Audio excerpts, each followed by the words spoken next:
momento nós estamos no momento mais importante do culto ao Senhor. Não é porque um homem está aqui e vem à frente e falar, mas é porque o Senhor nos fala, aprove ao Senhor que falar ao seu povo por meio da pregação do seu Evangelho. E neste momento é o momento que Deus nos fala. Ao longo de todo o culto nós estamos orando, nós estamos falando, através também de cânticos, e agora é o Senhor que fala conosco. Fala não só com a igreja, mas fala também e exorta também, e anima também o pregador, assim como nós todos aqui, pois estamos em um culto congregacional, um culto onde todos estão adorando ao Senhor ativamente. Portanto, eu convido os irmãos a que juntos possamos abrir as nossas Bíblias no livro de Hebreus, capítulo de número 1.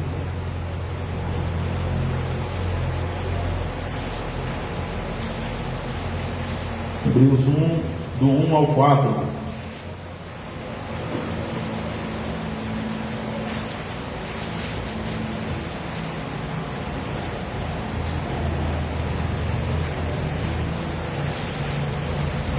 Carta aos Hebreus, capítulo de número 1, versículos do 1 ao 4. Assim nos diz a palavra do Senhor: havendo Deus outrora falado muitas vezes e de muitas maneiras aos pais pelos profetas, nestes últimos dias nos falou pelo Filho, a quem constituiu o herdeiro de todas as coisas, pelo qual também fez o universo. Ele é o resplendor da glória e a expressão exata do seu ser, sustentando todas as coisas pela palavra do seu poder. Depois de ter feito a purificação dos pecados, assentou-se à direita da majestade nas alturas, tendo se tornado tão superior aos anjos, quanto herdou mais excelente nome do que eles. Amém.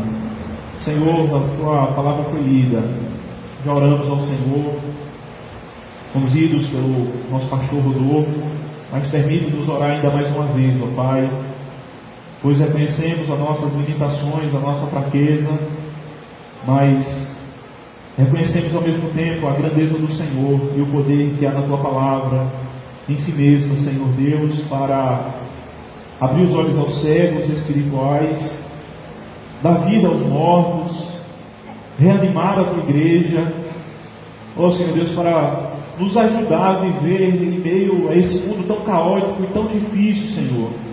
Portanto, nós rogamos ao Senhor, dar-nos ouvidos que ouçam, dar-nos um coração que se incline diante da Tua vontade, que possamos dar atenção ao que o Senhor nos fala nesse dia, para a glória do Teu santo nome, em nome de Jesus.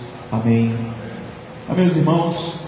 Eu acredito que é muito possível que alguns dos irmãos já tenham visto na sua linha do tempo, seja no Facebook, no Instagram, ou em qualquer outro lugar, um meme de uma figura de um homem que em um ato meio que desesperador, se ajoelhando e com as mãos levantadas para o céu, clamando: Senhor, fala comigo, Senhor, fala comigo, Senhor, fala comigo. Aqui dentro de nós temos um texto em que possivelmente os irmãos a quem foi destinada essa carta estavam em uma situação semelhante a essa, uma situação de possível desespero, de angústia, de sofrimento. Eram irmãos que estavam de fato com as suas vidas em risco, eram irmãos que experimentaram grande prova de angústia, de perseguição, de oposições por conta que vieram a crer em Jesus, vieram a crer no Evangelho, na Palavra de Deus, e a confessar Jesus como o Senhor das suas vidas. E esse é o contexto no qual esses irmãos se encontravam, de angústia, de sofrimento. É muito possível que alguns desses irmãos tenham sido expulsos da sua casa por conta da sua fé, tenham sido os seus bens tomados, e eles expulsos da sua nação. Imagine você aí, está na sua casa, e de repente entram pessoas e lhe arrastam da sua casa e mandam você embora de uma hora para outra. Uma situação desesperadora. Era essa a situação a qual esses irmãos, a qual é destinada essa carta aos Hebreus, eles se encontravam.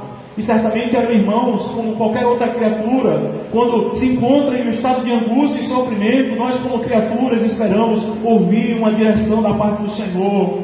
E o autor dos Hebreus aqui, ele não começa de outra forma, senão instruindo esses irmãos quanto à revelação de Deus, a maneira como Deus fala, como Deus se comunica com o seu povo, a maneira como Ele se dá a conhecer ao seu povo. e certamente não existe nada mais importante a qual nós possamos pensar e refletir sobre aquilo que o autor aos Hebreus coloca aqui, sobre o fato do Deus que fala ao seu povo, o Deus que falou não apenas no passado, mas o Deus que continua falando. Então, pensando sobre todas essas questões, nós gostaríamos de refletir sobre o seguinte tema: o Deus que fala. O Deus que fala. Que Deus é esse, meus irmãos, que fala e que se comunica com o seu povo?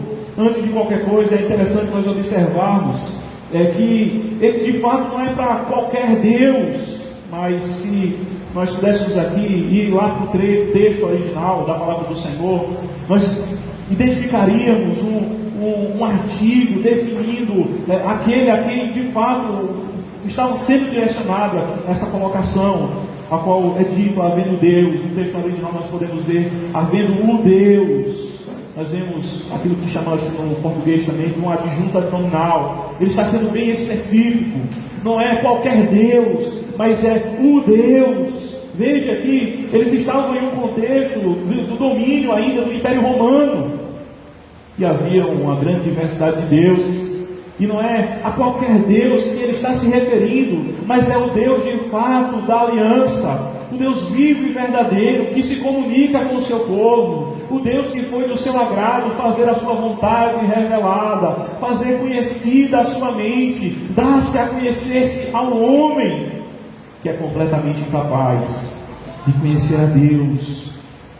Todos os homens são completamente incapazes de conhecerem a Deus por si mesmos. Se Deus não se fizer revelado ao homem, a única coisa que o homem vai conseguir produzir em sua mente acerca de Deus é um falso Deus, é um ídolo, é alguém que não é o Deus das Sagradas Escrituras, o Deus que fala e que diz quem de fato Ele é. Então aqui nós vemos nesse texto ele dizendo que havendo Deus, esse Deus todo-poderoso, esse Deus vivo e verdadeiro, esse Deus que não existe outro além dele, mas existe apenas um, o Deus todo-poderoso, o Yahvé, o Senhor da aliança. Então ele vai dizer que havendo Deus outrora falado, havendo o Senhor de fato falado, se comunicado de fato, ter se dado a conhecer, veja, meus irmãos, que é o Senhor quem se dá a conhecer a cada um de nós.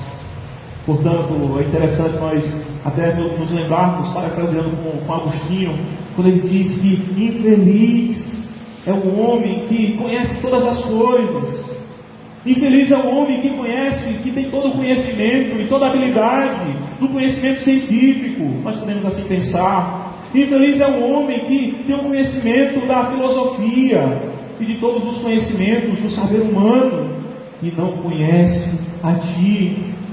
Mas feliz o homem que, mesmo não tendo esse conhecimento científico, mesmo não tendo essa junção de saberes humanos, mas conhece a Ti. Este verdadeiramente é feliz. Este verdadeiramente é feliz. Nós poderíamos parafrasear dizendo que feliz de fato são aqueles que ouvem a voz desse Deus Todo-Poderoso. Felizes são aqueles aos quais o Senhor rompe a sua surdez e faz com que ouçam a sua voz que é poderosa. Faz com que aqueles que estão mortos em seus delitos e pecados possam ouvir a sua voz e dizer amém. Veja, porque é justamente essa a condição do homem. Ele está morto em seus delitos e pecados. Nenhum de nós aqui poderíamos atender a voz de Deus se Ele primeiro de antemão não curasse a nossa surdez espiritual. E a nossa oração é para que o Senhor nos fale nessa noite, para que Ele de fato nos faça ouvir a sua voz, nos faça ouvir a sua voz. E certamente de todas as vozes que nós possamos ouvir nesse mundo, não existe nenhuma outra voz mais valiosa e preciosa do que a voz de Deus, do que a voz do Deus Todo-Poderoso.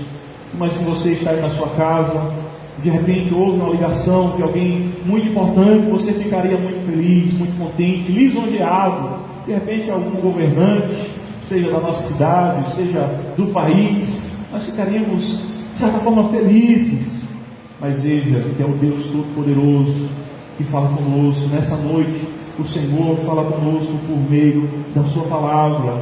Quanto mais nós não deveríamos ficar felizes por conta disso, quanto mais não deveríamos nossos corações ficarem aquecidos por sabermos disso, de que o Senhor fala conosco, de que o Senhor se comunica conosco, como diz o pastor Otávio Campos, no livro que ele lançou, que o cristianismo é a religião da voz de Deus. De fato, que o cristianismo é a junção de um povo que se reúne para ouvir a voz de Deus, o Deus que fala e que nos aponta o seu caminho, que nos diz qual é a realidade ao qual nós devemos seguir. A voz do Senhor que criou esse mundo é a voz que haverá de recriar o homem caído em pecado. A voz que criou esse mundo é a mesma voz que fará com que todo o pranto, toda a angústia, todo o sofrimento, ele chegue de fato ao fim. Algo que a voz de nenhum outro homem é capaz de fazer. Veja, tantas promessas nessa pandemia e tanta incapacidade da parte do homem, mas o fato é que nós vemos que é dito, havendo Deus, esse Deus, o Deus Todo-Poderoso, falado, ele aponta, ele olha para o passado e ele diz, olha, esse Deus falou. Ele falou de diversas formas, de diversas maneiras. Ele se comunicou não apenas de um modo específico e único, mas de diversas maneiras. Ele se deu a conhecer através de teofanias, como na sarça ali, quando ele se comunica com Moisés aparecendo ali. Ele se deu a conhecer através de anjos, quando ele enviava os anjos como mensageiros dele para comunicarem a sua palavra aos homens, na língua que os homens entendiam. O Senhor se deu a conhecer através de profecias, a quais ele se revelou aos profetas, e foi de diversas formas. Alguns ele falava cara a cara, como falou com Moisés. Ele diz, olha, veja que com os outros profetas eu falo em sonhos, eu falo em visões, mas com Moisés eu falo cara a cara. E de fato o Senhor viu ali através de sonhos, como também a Jacó tem sonhos, o Senhor se revelando a ele ali. Em outros momentos o Senhor se revela através de tratados. Alguns dos livros são como que baseados na forma, na composição de tratados da antiguidade. Em outros momentos o Senhor se comunica como que por meio de uma poesia. Ora, o que é um livro de cantares senão uma poesia do Senhor ali falando conosco, com a sua igreja? E nós vemos de fato de diversas maneiras Deus falando por meio de livros de sabedoria, como Provérbios, como Eclesiastes. Nós vemos Ele falando por meio de narrativas, como em Gênesis e em outros momentos, o Senhor narrando a história do seu povo e o progresso da sua revelação. Nós vemos de fato Deus se comunicando de diversas formas, de diversas maneiras ao seu povo, fazendo a sua vontade revelada, conhecida ao seu povo. E isso não se tratava de algo aleatório, mas havia um propósito e havia uma progressão. Nós poderíamos até imaginar essa sala de repente apagassem as luzes, nós não conseguiríamos enxergar muita coisa, mas então aos poucos, se nós fôssemos soltando aos poucos a luz, nós conseguiríamos ir vendo a cada momento que a luz se intensifica, os objetos que existem aqui dentro desse salão. E é mais ou menos assim que funciona lá no Antigo Testamento. Nós vemos a semente do proto-evangelho já em Gênesis 3,15, e ele vai se desenvolvendo, a mensagem do Evangelho. A cada momento vai havendo mais luz, a cada momento essa mensagem vai se desdobrando, e nós vamos entendendo mais a glória da revelação divina, enquanto o Senhor vai se revelando de maneira progressiva, de maneira contínua, a história da revelação sendo comunicada ao povo do Senhor. Mas o interessante é que não existe duas revelações, mas uma única revelação de fato. Porque existe apenas um Deus que fala e que se comunica, por isso há uma só revelação. Não existe uma dupla revelação. Por isso nós podemos até pensar que o Novo Testamento ele está ali dentro do Antigo Testamento, e o Antigo Testamento ele é revelado no Novo Testamento. Quando o Novo Testamento vem, quando de fato Cristo vem, quando aquele que é a exegese de Deus, aquele que revela a Deus, ninguém jamais viu a Deus, o Filho unigênito que está no seio do Pai, e este o fez conhecido. Quando Cristo vem, então aquelas coisas, muitas das quais não entendia-se, do Antigo Testamento agora podem ser claramente observadas por meio de Cristo. Nós podemos contemplar a glória do Evangelho de Deus a todo tempo, a revelação de Deus sendo comunicada ao seu povo, sendo comunicada ao povo da aliança. Nós podemos refletir também sobre a própria natureza dos profetas, o contraste criar entre a pessoa dos profetas da antiga aliança e a pessoa do profeta que o Senhor envia, o profeta prometido. Nós podemos nos lembrar daquele texto de Moisés que diz: olha, o Senhor levantará no meio de vós um profeta, a ele atendei. E havia de fato uma grande disparidade entre os profetas do Antigo Testamento e este profeta que manifesta o Novo Testamento. O Senhor, Cristo Jesus, o Senhor. O primeiro deles é que eram muitos de fato. No Novo Testamento nós encontramos o profeta, o grande profeta, o Senhor Jesus Cristo. O segundo é que eles deram a revelação de Deus, de fato, de diversas maneiras. Mas Cristo em si mesmo revela plenamente essa revelação de Deus, essa palavra de Deus. Eles eram pecadores, como eu, como você. Eles não eram diferentes da nossa estrutura. Eles eram pecadores. Mas o Cristo, o profeta, o grande profeta, ele é sem pecado nenhum. Muitas das coisas que alguns deles profetizaram, eles não conseguiam entender na sua totalidade. A gente pode até se lembrar do profeta Daniel, que tendo em vista as visões de Deus, tem uma hora que ele se senta e fica perplexo. Ele fica ali sem entender o que de fato estava acontecendo, quando Cristo de fato tem uma visão plena da palavra que comunicava aos homens, pois ele mesmo é o Verbo de Deus. E como João Batista, quando lhe perguntam se ele era o Cristo, ele diz: olha, eu também não sou a luz. Cristo, de fato, ele é o grande profeta, em contraste com os profetas da antiga aliança. E o texto nos diz que, havendo Deus outrora falado de muitas formas e de muitas maneiras aos pais pelos profetas, nesses últimos dias nos falou pelo Filho. Nesses últimos dias Deus nos falou por aquele que é a expressão exata do seu ser. Nesses últimos dias Deus derramou uma abundante graça, graça sobre graça, graça, abundante graça, o Senhor se comunicando com o seu povo. Veja que Deus bem poderia falar como um juiz. Lembre-se da cena do monte Sinai fumegando, dos trovões, e o povo ficou ali amedrontado quando Deus descia com a sua glória sobre o monte. E eles chegaram a dizer: não nos fale mais do Senhor, mas ele fale contigo, Moisés, e nós ouviremos. Ali havia uma manifestação de graça, diante daquela cena aterrorizadora, de um Deus santo, de um Deus todo-poderoso, de um Deus que é infinitamente santo, mas que usa de graça e de misericórdia. Ele usa a pessoa de Moisés para se comunicar com o povo. E agora mais uma vez essa graça é ampliada. Agora Deus fala por meio do seu Filho. Ele nos comunica a sua vontade. Agora o Verbo de Deus. Agora não qualquer outro profeta, mas aquele que de fato é o detentor da palavra, e que ele mesmo é a palavra. Ele fala conosco, ele se comunica conosco, ele nos faz revelada a palavra de Deus, aquele que é a luz do mundo.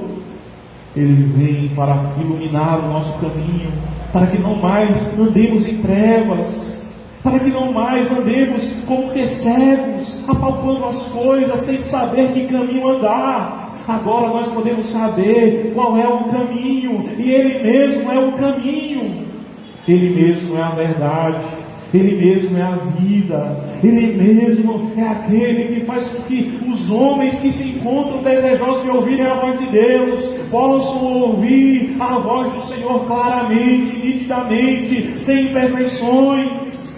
Tudo aquilo que é necessário para a salvação, tudo aquilo que é necessário para termos uma sabedoria prática no nosso dia a dia, nós encontramos na pessoa de Cristo. Nele é revelada a glória da revelação divina.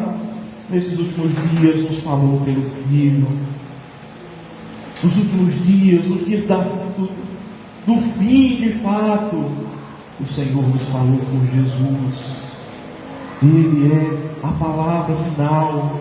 Ele é aquele que trouxe de fato a plenitude da revelação divina para o povo do Senhor. Não existe mais progressão dessa revelação divina. Não existe mais um novo estágio da revelação para nos fazer conhecer a vontade de Deus. Agora nós conhecemos e chegamos ao estágio da plenitude. Nós chegamos ao estágio da plenitude da revelação de Deus. Por isso nós não precisamos de apêndices. Nós não precisamos de revelações extras. Nós não precisamos de novas profecias. Tudo o que nós precisamos está aqui, meus irmãos, revelado em Cristo Jesus, aquele que nós encontramos nas Sagradas Escrituras. Onde encontrar Cristo? Talvez essa é a pergunta que muitos fazem. E alguns vão em busca do Cristo histórico, tentando muitas vezes se dissociar do Cristo revelado nas Sagradas Escrituras. Mas não existe outra forma de encontrarmos a Cristo de maneira clara e objetiva, senão nas Sagradas Escrituras. É aqui que Ele se manifesta. E esse Cristo não entra em contradição com aquilo que nós vemos no Antigo Testamento, na Antiga Aliança. Ele está em plena harmonia. Veja que muitas vezes os homens tentam usar Cristo como uma chave hermenêutica. E quando eles fazem isso, eles depreciam todo o ensino do Antigo Testamento. Essa é uma antiga heresia. Mas o Papa dos desigrejados hoje em dia tenta fazer isso, incutir na mente das pessoas, dizendo que Cristo é uma chave hermenêutica, e deprecia a mensagem de Paulo.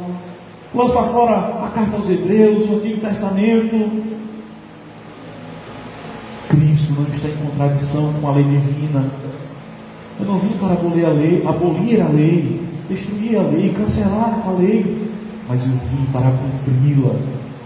Em Cristo é manifesto de fato a verdadeira voz de Deus. Em Cristo de fato nós temos tudo aquilo que nós precisamos. Ele trouxe a palavra final para o seu povo, de maneira tal que nós não precisamos, nos dias da angústia, nos dias da incerteza, do coronavírus e de outras doenças, de problemas do nosso comércio, está desejoso de que venha um profeta e fale conosco, porque o profeta já falou, o grande profeta, o Senhor Jesus Cristo, está falando conosco nas Sagradas Escrituras. Então você não precisa ficar desejoso de que o vaso, de que o grande profeta venha falar com você, porque Cristo já fala, o grande profeta, revelado nas Sagradas Escrituras. Nos dias da minha imaturidade cristã, quando eu passava por um momento de dificuldade, que todo mundo passa, momentos de angústia, eu ficava meio que assim, né? Eu sei que aquela pessoa, uma pessoa que, né, naquela igreja, ela tem uma desenvoltura, o pessoal chama ela de profeta, eu ficava meio que naquela coisa, vou ficar aqui meio com perto, será que vai sair alguma coisa aqui para mim? Meus irmãos, que maturidade da minha parte, que grande maturidade. Nós não precisamos mais dessas coisas, porque Cristo já é o grande profeta que nos fala nas Sagradas Escrituras. Havendo Deus outrora falado de muitas formas e de diversas maneiras, a nós nos falou nesses últimos dias pelo Filho. Ele é a palavra final. Ele é a palavra final. Ele é o grande profeta. Ele é aquele que de fato faz revelar a vontade de Deus.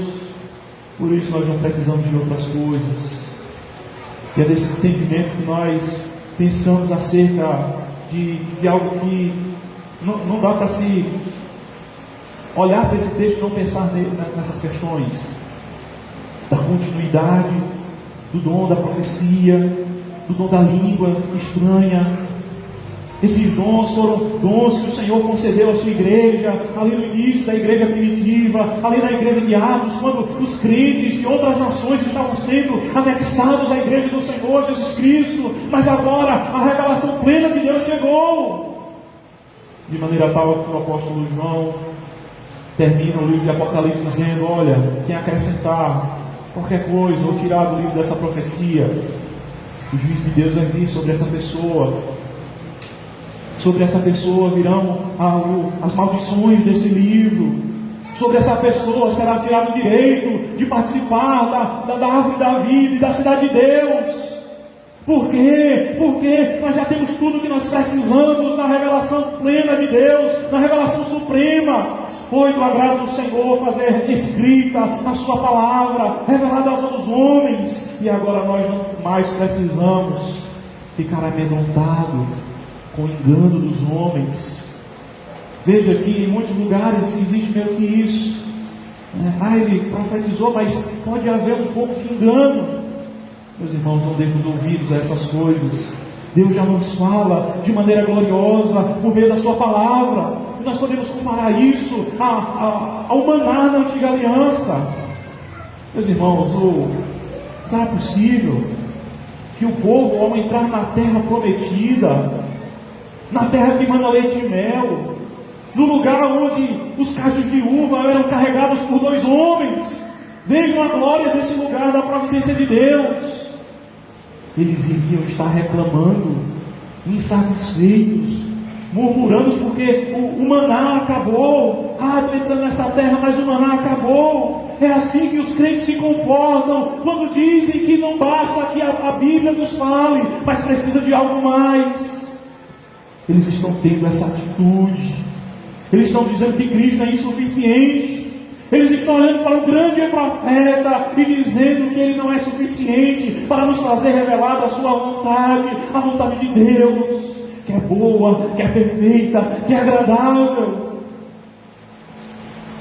Em muitos lugares por aí afora você vai se deparar com pessoas frustradas, angustiadas, dizendo: eu não acredito mais em Deus, eu não quero negócio de igreja, isso é uma fantasia, isso é uma baboseira, eu não quero esse negócio mais não.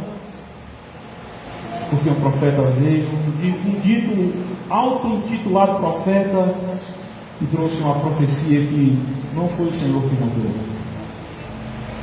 Então aquela pessoa sai revoltada com tudo e com todos, mas não foi o Senhor que mandou tal profeta. E ainda que se cumpra, nós devemos ter muito cuidado, nós devemos ser muito cautelosos. Nós devemos ser muito cautelosos, no sentido de que o próprio Satanás se faz de anjo de luz. Nós vemos lá no livro de Apocalipse que Satanás, ele pela permissão da glória divina, em momentos ele pode operar sinais. O anticristo pode ressuscitar. Veja, às vezes as pessoas ficam maravilhadas. Mas esse cara é cheio do Espírito. Veja como as coisas acontecem. E às vezes o cara está sendo pago, um aleijado que está ali, está recebendo dinheiro para dizer que foi curado, ou coisas outras do outro tipo. Muitas e muitas das vezes, nestes lugares, as pessoas são iludidas, não a irem às Sagradas Escrituras. E onde está o Espírito Santo que fala aos crentes? Não existe profecia que nos aparte das Sagradas Escrituras. Não existe profecia que nos aparte do livro dessa lei. Ora, se vier um anjo do céu e vos pregou outro evangelho que vale desse, seja anátema, seja maldito. Os dons da profecia, os dons de cura, os dons de milagres, os dons de operação de maravilhas, foi para o período apostólico. Ora, então você quer dizer com isso que nós não cremos nos milagres? Nós cremos sim no Deus que pode fazer qualquer coisa. Nós cremos que nós podemos colocar a mão sobre um enfermo e ele ser curado, colocar a mão sobre o endemoniado e o demônio ir embora, orando ao Senhor. O meio ordinário que Deus nos dá, e o meio que Ele realiza, que Ele concede à sua igreja hoje, é por meio da oração. Vai orar e, se Deus quiser, o câncer vai embora, o aleijado vai andar. Ore, clame aos céus, e o Senhor ouve a oração. Se Ele quiser, Ele responde. Mas não seja precipitado em dizer que você tem um dom quando não tem. Veja que alguém que tem um dom, ele tem o domínio sobre aquela determinada atividade que ele exerce. Nós temos um irmão que a gente está conhecendo, Adielson. Ele de certa forma tem um dom para tocar. A gente conhece, porque a professora falou. Veja, ele tem essa habilidade, outros têm outros dons, outros talentos. E você tem domínio sobre aquilo que você exerce. E veja que, para esses ditos detentores da continuidade dos dons, não há essa funcionalidade. Não é como o apóstolo Paulo, que muitas vezes chegava e curava, e de fato acontecia conforme ali ele estava trabalhando. E veja também que há um contraste muito grande entre as línguas que se falam hoje nas igrejas com a língua do Novo Testamento. Os crentes em Atos, quando eles receberam o dom de Pentecostes ali, houve o derramamento do Espírito, e eles habitam na igreja. Creia nisso, que você, crente em Cristo Jesus, você tem o Espírito Santo, que você é batizado com o Espírito, que você é cheio do Espírito Santo. Se não é porque está sendo negligente, aí vai orar, vai ler a Bíblia mais. Mas quando aconteceu o fenômeno de Atos ali, de Pentecostes, as nações que estavam ao redor ouviram falar das grandezas de Deus. Eles entenderam o que estava acontecendo, o que acontece nas igrejas hoje. Observe que o dom da língua é uma subcategoria, se assim a gente pode dizer, do dom da profecia. Ele está sujeito ao dom da profecia, está sujeito ao dom de interpretação. E ele vem com o objetivo de edificar a igreja. A igreja precisa ser edificada. E quando é dito que aquele que fala em línguas edifica-se a si mesmo, ali trata-se de uma ironia. Paulo está, na verdade, exortando, dizendo: olha, culto público é onde todos são edificados. O culto público não é um culto particular, mas é um culto onde todos dão glória a Deus, onde todos podem dizer um amém, porque entendem o que está sendo dito. E o que nós vemos por aí são línguas que ninguém entende, idiomáticas. Não tem idioma para essas línguas. Não venha com conversa de que é língua de anjo, porque se a gente for olhar no Antigo Testamento, os homens falaram na língua dos homens. Eles se comunicaram de modo inteligível, do modo que a linguagem era transmitida. Mas tudo isso, meus irmãos, são argumentos para nós reforçarmos um único ponto, de que de fato nós chegamos na plenitude dos tempos. Nós não chegamos em qualquer lugar da história da revelação divina. Você não chegou em qualquer lugar da história da revelação divina. Ouça isso, abra os seus ouvidos. Você não chegou na história da revelação no período patriarcal, no período mosaico, no período dos reis ou dos juízes, ou qualquer outro tipo de período, como no período do exílio babilônico. Mas você chegou na plenitude dos tempos, quando Cristo se fez carne. Ora, haveremos de continuar com o coração duro, com o coração como uma pedra, frio, enrijecido, dizendo não à voz de Deus que fala dos céus, à sua igreja, ao seu povo, dizendo: essa é a minha palavra, ouvi a minha palavra. Haveremos de estar assim, irmãos. Será tamanha a dureza do nosso coração, a inflexibilidade do nosso ser, do querer agradarmos a nós mesmos, as nossas emoções, as nossas autossatisfações, e dizermos: não, eu quero mais do que isso. Eu não vou me satisfazer com Cristo, com o profeta, o grande profeta do Senhor. Eu não vou me satisfazer com a sua palavra revelada, que é a rocha, que é a lâmpada para os nossos pés, que é a luz para os nossos caminhos. Eu vou seguir o engano nos corações dos homens, e sonham sonhos que o Senhor não lhes deu, que recebem revelações que o Senhor não lhes deu, que entram em êxtases. Eu tive uma visão do inferno, eu fui para o inferno, quando o Senhor não lhe deu. É a imaginação da sua cabeça, do seu coração enganoso. Submeta-se a Cristo, submeta-se à sua palavra, submeta-se ao Deus que fala por meio do seu Filho, a palavra final, o amém para a igreja. Não existe outra revelação além dessa. Existem aqueles que querem andarem por caminhos do existencialismo nas Sagradas Escrituras, dizendo: não, a palavra de Deus não é a palavra, mas ela se torna a palavra na medida que ela entra na nossa existência. Isso é uma grande heresia. Nós não podemos submeter à autoridade das Sagradas Escrituras às nossas emoções e começar a cortar e picotar ele dizendo isso é de Deus, isso não é de Deus. Toda a revelação é de Deus. Homens santos falaram, movidos pelo Espírito Santo. Eles inspiraram a voz que aspirou a sua voz, o fogo que proclamou a sua voz, e eles receberam essa palavra e assim a escreveram segundo a vontade de Deus, para o nosso benefício.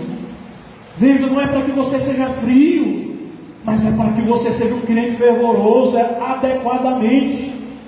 É para que você não fique na sua axiologia.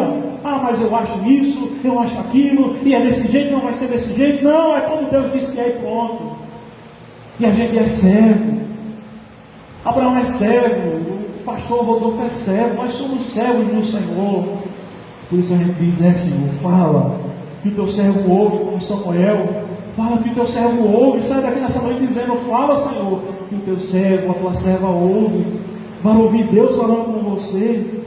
Não dê os seus ouvidos a esses palhaços de cadeiros por aí afora, que mercandejam a palavra da verdade, que fazem dela uma fonte de lucro, para enriquecer. Ouça a palavra do Senhor. E a própria palavra de Deus pregada é a palavra de Deus. Eu já dizia os antigos documentos, uma confissão helvética, que a pregação da palavra de Deus é a pregação, é a palavra de Deus. Quando isso acontece, quando o pregador ele se submete ao crivo das Sagradas Escrituras, quando o pregador não vem com uma visão ideológica de fora. Agora eu sou do partido que defende o LGBT, eu sou do partido que defende as minorias, e eu venho com toda essa carga, essa visão extra da Bíblia para tentar fundamentar aquilo que eu tenho de fora. O movimento é o inverso. Eu tenho que ter uma visão bíblica que entre no meu mundo e mude a minha visão, e dê fundamentos e modele tudo aquilo que eu penso. Esse é o processo. Isso não se dá de outra forma senão através de um árduo estudo. Meus irmãos, para chegar aqui não é de qualquer jeito. Existem algumas pessoas que chegam, abrem aleatoriamente, como se fosse uma mágica. Não é assim não. Não tratemos com meninice a palavra de Deus. Não sejamos indolentes, preguiçosos e falsos profetas, achando que é de qualquer forma que vai cair uma revelação. Existe uma história de revelação. Não existe mais novas revelações, existe uma iluminação. Isso se dá através da humildade do pregador e daquele que se coloca diante da palavra, dizendo, Senhor, seja feita a tua vontade. E vai olhar o texto no original, vai olhar o contexto histórico, vai olhar de fato qual foi a intenção do autor ao escrever aquele livro, por que ele escreveu, da maneira que ele escreveu, qual é o contexto desse livro dentro do contexto da Bíblia. E essas questões que são necessárias para nós entendermos de fato qual é a revelação de Deus para nós. Mas os homens não querem isso. As igrejas estão abarrotadas de homens e mulheres que não passam de crianças espirituais, que não passam de pessoas que parece que está em um picadeiro, um circo, sabe? Uma palhaçada. A palavra de Deus é algo muito sério. Nós devemos tremer diante dessa palavra, diante da sua glória. Não é qualquer coisa. É a atividade mais sublime que um homem pode fazer. É quando ele se depara com a palavra de Deus, se preparando para pregar as Sagradas Escrituras. E não tem para onde, ele tem que estudar o texto. E ele tem que se submeter na dependência do Espírito Santo. Claro que não é uma atividade apenas intelectual, mas envolve uma dependência do Espírito, porque sem o Espírito nós não entendemos essa palavra. Eu posso até ser um bom entendedor de línguas originais, eu posso ter essa habilidade, mas sem a dependência do Espírito nós não entenderemos. Mas isso não deprecia ou não deixa à parte a necessidade que temos de estudar de fato a palavra de Deus, e com toda a diligência, todo o esforço, todo o empenho, procurarmos conhecer qual é a vontade revelada do Senhor. Assim como o pregador não pode chegar na hora de pregar a palavra e abrir aleatoriamente o texto e dizer que vai pregar naquele texto como se lançasse a sorte, assim também você na sua casa, nas decisões que você vai tomar, você não pode simplesmente abrir a sua Bíblia e bater o dedo nela e dizer: é esse versículo. Aí de repente você está com uma depressão, aí você bota o dedo naquele texto e diz: e saindo foi enforcar-se. Aí diz: não, isso aqui não é possível, não, tem que ter outra coisa. Aí vai de novo, vai aqui, o que tu tinha para fazer, faz logo. Não é? Imaginou? Mas é assim que as pessoas estão andando hoje em dia, querem tudo fácil, como se fosse um fast food, um drive-thru, né? Você entra, está aqui, do outro lado já está tudo pronto, tudo tal. Não quer ter o trabalho de entender a Bíblia, de aprender. Vai ler a Bíblia toda, meu irmão. Vai estudar um pregador sério, vai ver o que um pregador sério disse acerca daquele texto. Vai crescer na doutrina do Senhor. Deixa de ser menino, deixa de ser menina. Cresce para a glória de Deus. A gente não pode ficar no leite o tempo todo. O Evangelho é alimento sólido, é carne, é substância para o crente. Portanto, nós precisamos nos apropriar dessa palavra como revelação divina para nós. Como revelação divina para nós como crentes em Cristo Jesus. E sendo bem direto, irmãos, fazendo algumas aplicações mais. Deus não foi do agrado do Senhor fazer a sua vontade revelada dessa forma, através do Cristo que se fez carne e habitou entre os homens, através da sua palavra revelada, que foi escrita por nós, através da pregação, a fiel pregação, que se submete a escrituras sagradas, a fé vem pelo ouvir e ouvir a palavra de Cristo. Portanto, Deus já está falando com você, através da novela Gênesis. Não perca tempo. Quem está por trás daquilo ali é um falso profeta, é um adorador de Mamon, é alguém que não ama o Senhor. E os crentes se iludem, sabe? Aí você vai olhar lá, como é que está o negócio, e toda uma composição das ideologias desse mundo estão ali dentro daquele enredo que é reconstruído. Foi do agrado do Senhor fazer escrita a sua palavra. Portanto, você não precisa daquilo, você precisa da Bíblia. Não sabe ler, vai escutar um áudio, como a nossa irmã Lourdes está fazendo. Glória a Deus. Ela escuta, ela diz que nós tivemos lá na casa dela, glória ao Senhor. E outros irmãos mais. Às vezes a gente só quer dar desculpa. O Senhor, vá ver como o Senhor quis se revelar, não através de imagens. Se Deus quisesse se revelar a gente, os homens limitados, os homens que são infinitamente menores do que a sabedoria de Deus, Ele poderia ter feito coisa melhor do que um data show, do que uma pintura de Rembrandt, ou de Van Gogh, ou sei lá, qualquer outro. Ele poderia ter feito teatros e apresentações melhores do que qualquer um de nós. Imagine aí um enredo, em vez de Lázaro Ramos, sei lá quem for, Brad Pitt, tal anjo, Gabriel, sei lá, ou qualquer outro. Mas não, Deus quis que fosse escrita a sua palavra. Deus quis que fosse desse jeito, para o nosso benefício, para nos proteger, meus irmãos, das ciladas de Satanás, do engano dos homens, das artimanhas do maligno, do engano do coração humano. Do engano do coração humano. Deus não está falando com você simplesmente porque uma pessoa está falando das coisas que envolvem o nome de Deus. Nós já dissemos, Deus não está falando por meio de falsos profetas. Os teólogos da teologia da prosperidade, Deus não está falando por a boca desses homens e de tantos outros, como os da teologia do coach, que falam cada absurdo, que é algo que não se pode nem dizer, nós deveríamos temer dizer. Mas aí você vai, de vez em quando, vai dar uma passeada, e você encontra um crente reformado, presbiteriano, alguém que deveria ter uma maturidade cristã, e muitas vezes até faz anos que está na igreja, compartilhando mensagens de Vitor Azevedo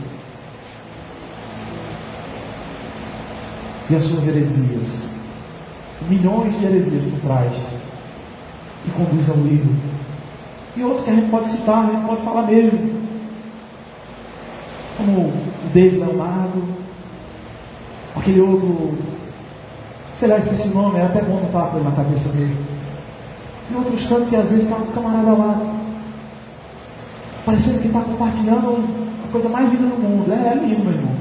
O camarada bota para chorar, aquele cenário bonito, envolvente, sabe? Está lá. Mas está levando engano. Como um deles, uma das coisas mais leves que eles dizem, relacionado até a esse tema, de Deus que fala, revela-se em Cristo, que diz que a Bíblia não é a palavra de Deus. O Vitor às vezes diz isso nos vídeos dele. Diga outras coisas mais, dizendo que se fosse Jesus no lugar de Adão, ele pecaria. Coitado desse falso profeta que diz essas coisas acerca do nosso Cristo. Adão pecou em meio a um jardim, em meio a um lugar onde só havia paz e harmonia. Cristo não pecou em meio a um deserto, 40 dias e 40 noites, sendo tentado por Satanás ali, tentando ele com as tentações da carne, e durante 33 anos em meio a um verdadeiro deserto de dores e angústias e sofrimento, e ele não pecou. Aí vem um moleque e disse: se Cristo estivesse lá, ele teria pecado. Vá se converter, vá pedir perdão pelos seus pecados. Você não conhece a Cristo. Olha para a câmera aqui. Você não conhece a Cristo. Aí está, ficando. Esses homens não conhecem a Cristo, meus irmãos. Não se deixe enganar por isso, não. Quer um conselho? Vai escutar pessoas que o seu pastor lhe orienta. Vai escutar Hernando Dias Lopes, vai escutar Augusto Nicodemos. Vai ver que esses homens andam. Eles não andam de braços dados com essa galera, não. Porque sabem que são falsos profetas.